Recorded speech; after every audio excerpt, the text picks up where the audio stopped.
Y'all seen the stories coming out of Cincinnati?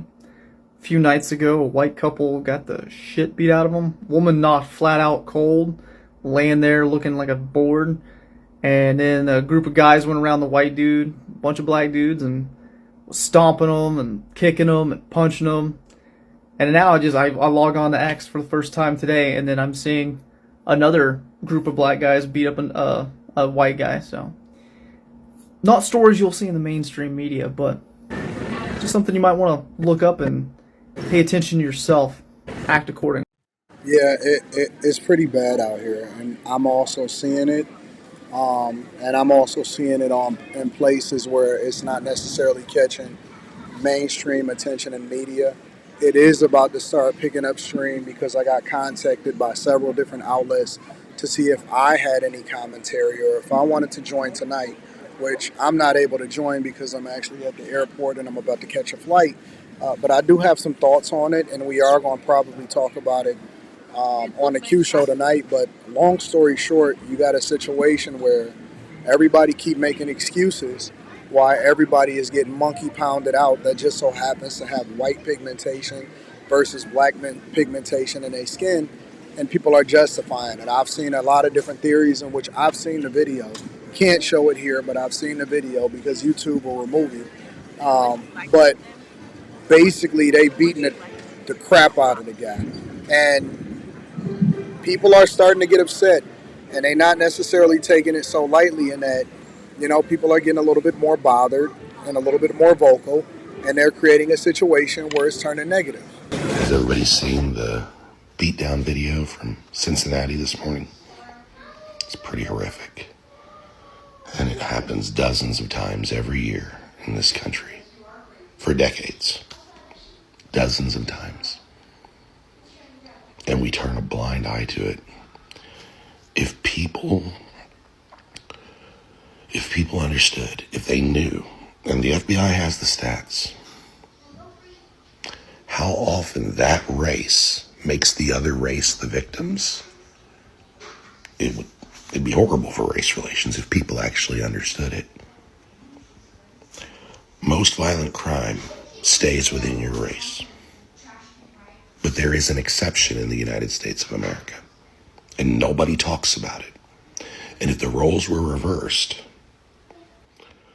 well, shit, look what happens, when a violent drug addict who fucking robs pregnant women dies from a drug overdose while being held down by the police, he becomes a fucking hero.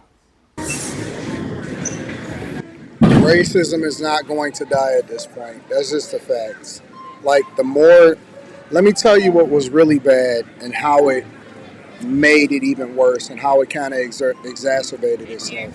Because instead of us stomping out racism completely and saying, hey, we need to stop being so race focused, over the last 4 to 5 years, people started justifying it. You started seeing paintings in the street, the Black Lives Matters, the white apologists, they didn't make it any better.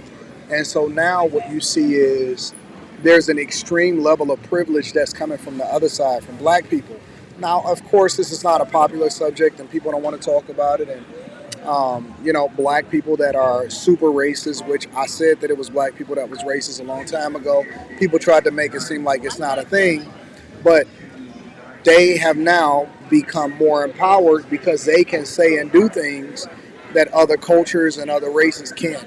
So much so to where things have almost switched and reversed to where the privilege is on the black side and the white male is the one that is the most attacked.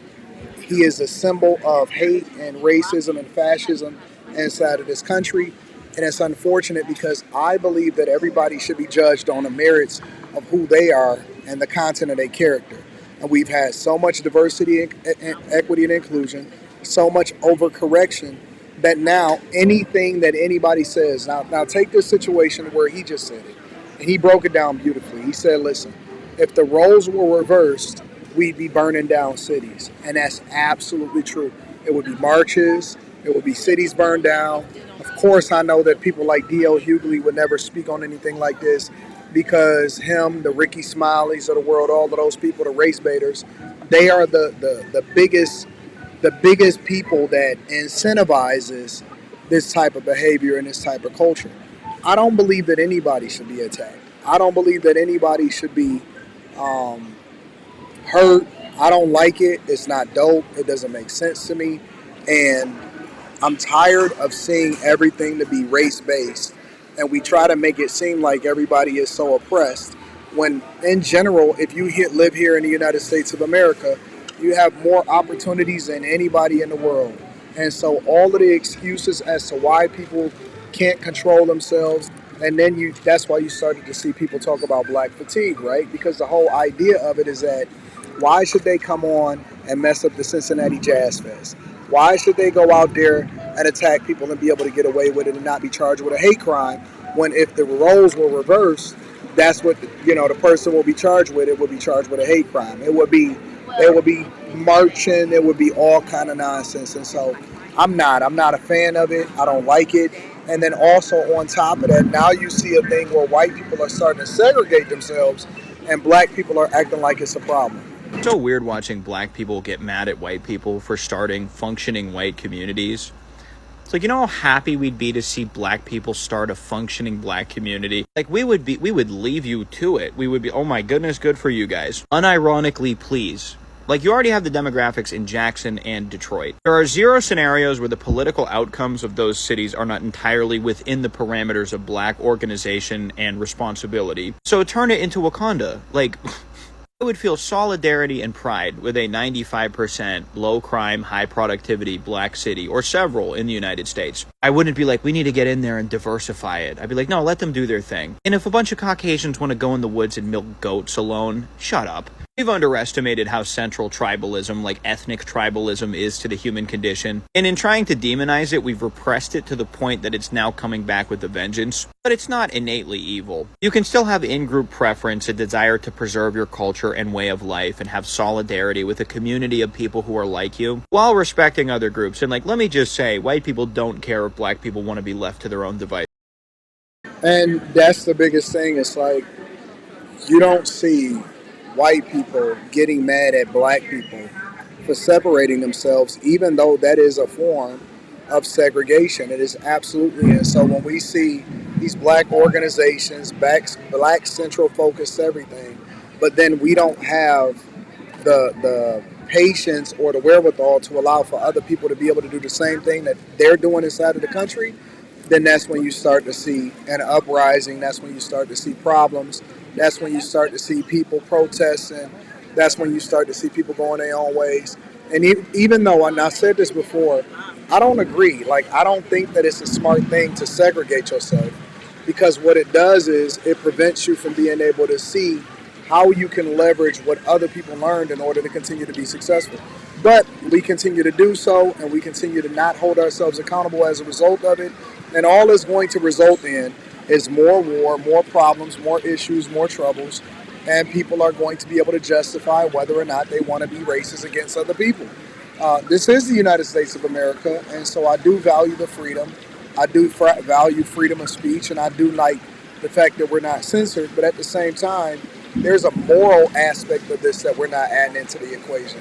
And the moral aspect of it is that you have to extend grace the way you would want grace extended to you, and treat people how you would want to be treated. And anything other than that, anything outside of that, it's not valuable. It's not worth having a conversation about. And then it becomes hypocrisy. So y'all let me know what y'all think inside of the chat. Make sure y'all tap into the Patreon. Link is in the description. Teach Henley, 40% off your first order plus 20% off of life.